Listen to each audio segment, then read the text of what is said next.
And yes, today, what is confidence? How do you build it? And yeah, I mean, where do you need confidence, right? It's kind of a buzzword. We're all like, yeah, I want to be more confident. How can I be more confident? It's this elusive thing where we're like, yeah, I want it. No idea how to get it, right? I think there is one quote that sums it up nicely, and that is, courage is not the absence of fear, but it is acting despite the fear, right? So when I'm talking about confidence, let's maybe start with that. What it is not the absence of fear, right? It is not some magical property that you acquire and then suddenly you're not afraid anymore, you don't get nervous anymore. There is, oh my God, it's loud. Yeah, so loud. There is one guy, the kid was also like this, that was driving by on her scooter. So when the tennis player, so distracting, this environment, horrible. Shouldn't do my lives here, but we gotta deal with what's coming up, gotta make the best of that. So there was one tennis player, I think it was a tennis player, and he said, before each game he has to vomit, right? But he said the day when he doesn't get sick anymore before the game, he knows that is the day to quit. And now you're like, is this person crazy? They love vomiting. No, what kind of his reasoning was, the day he doesn't get excited anymore, the fire is gone, the passion is gone, why do it? Why keep playing tennis, right? And I like that because that embraces this quality of, there is the fear, there is the excitement, right? But we don't want to get rid of it. It's part of the experience. And this is kind of, we're already getting into, okay, how can you be more confident? Because a lot of confidence is the way you think about it. Because if you have this idea in your head that, yes, in order to be confident, I need to not feel any fear, it needs to be completely perfect what I do, right? You're gonna psych yourself up, and this psychs you up and you don't take action, right? And confidence and courage, that only makes sense when you're taking action. If you're not taking action, I mean, there can't be any courage. There's no confidence there if you're not doing anything, right? So confidence, courage, maybe let's take courage, it's a good word. It's very connected with taking action. So any paradigm that you adopt, any way of thinking that helps you, that biases you towards taking action is good, right? That's why I say it's about embracing the fear and it's not going away, right? Like I've had a lot of anxiety in the past because I mentioned dating, right?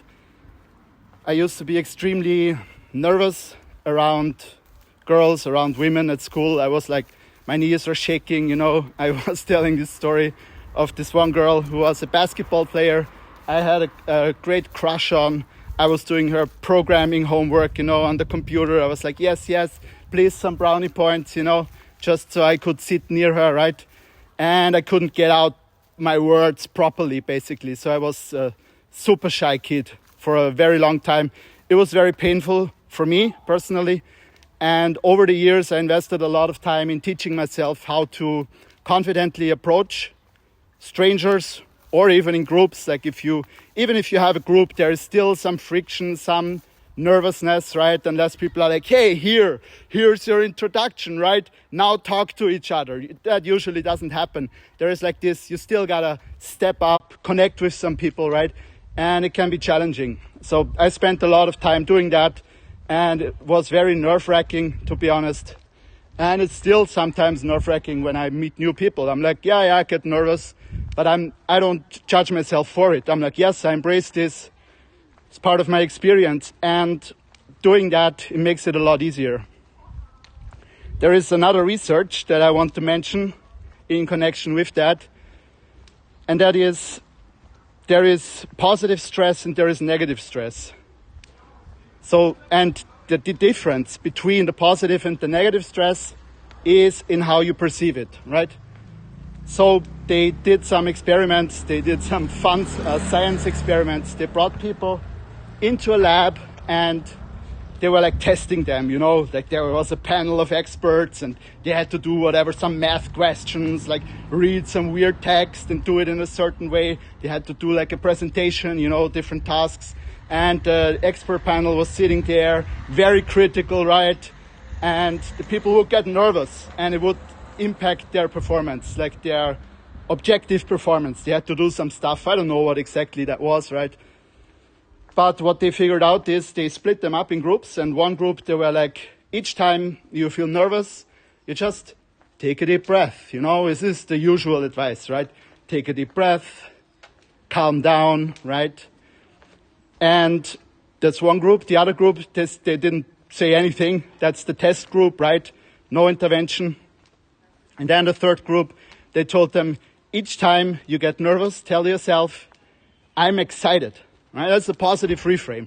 You can say, I'm nervous, I'm scared, I have anxiety, right? Or you can say, I'm excited, right? That's like the story of this tennis pro that I was talking about, that he was getting nauseous before the game. Like sometimes he had to vomit, right? But he was saying, no, the moment I don't have to vomit anymore, that's when I know I have to quit playing because it doesn't matter to me anymore. So that's a reframe. We say, we get nervous. No, we get excited. Why do we get excited? Because what we're doing matters to us. And this is extremely empowering when you can actually adopt that. You're like, yeah, new thought, right? All good. There is no expectation to immediately adopt that. Like, yeah, immediately, let's do it. Now we adopt it. Everything suddenly works.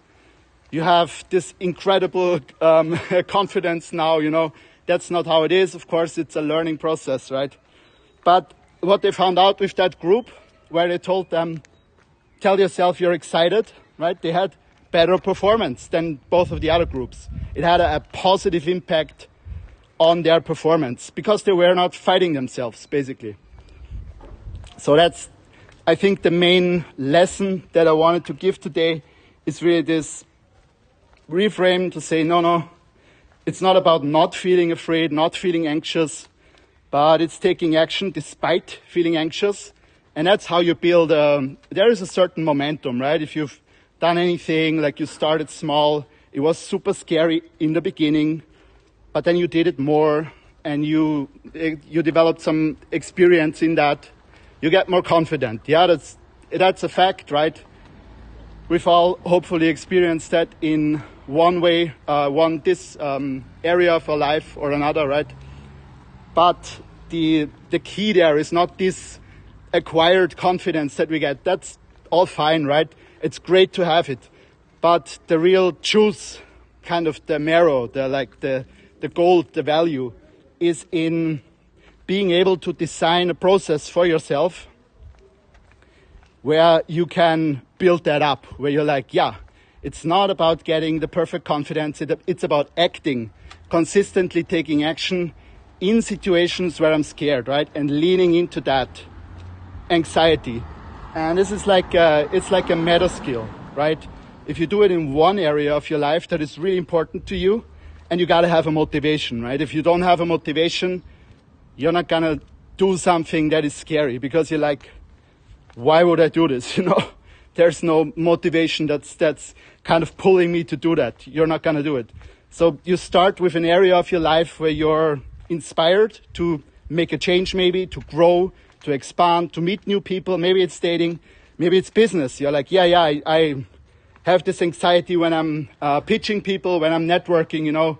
Then yeah, sure, that's an area you can focus on, and it develops this attitude in you where you're like, you're getting used to challenging yourself. You're getting used to feeling the excitement, let's say, right? Maybe you interpret it as an anxiety, but try telling yourself, hey, this is excitement because I'm honestly excited about what I'm doing here, right? It's important to me. And you develop this ability of doing that because your body learns, you're going to feel it. Oh yeah, there's a nervousness. You reframe it. You're like, yeah, I'm excited. One thing I love to do is just becoming present with my body, like, because the thing is, if you're not so used to that, it can be very intensive, right? This fear response, it can shut people down, right? Especially in dating, I know it from myself, or in a business context, if there's a person that is like, there's a lot on the line. They're like a really important client.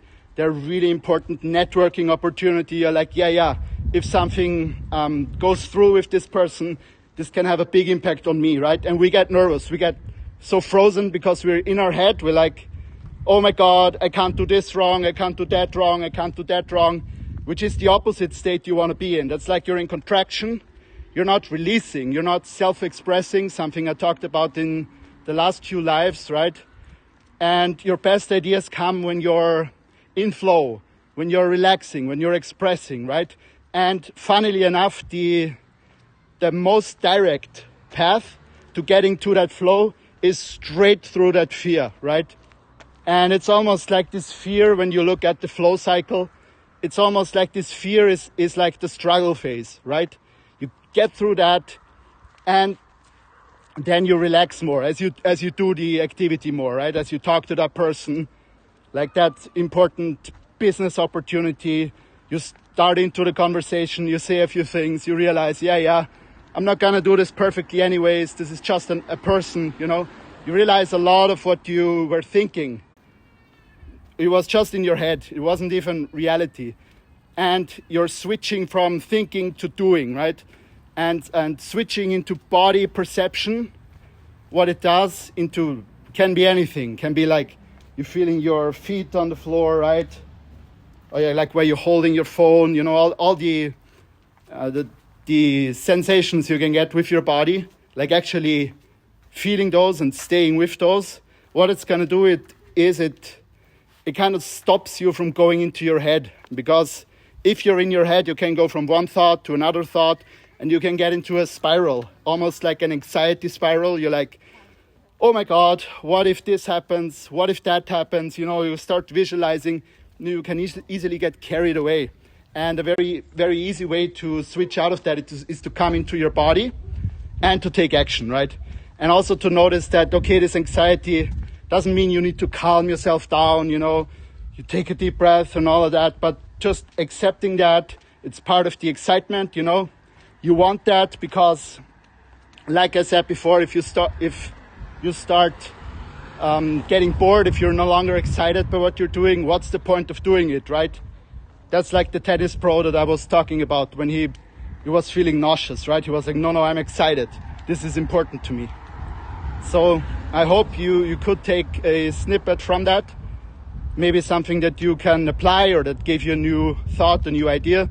Feel free to ask me anything. If you have a question, you know, feel free to ask. I'm happy to answer your question. And yeah, take care and have an amazing day. Bye-bye.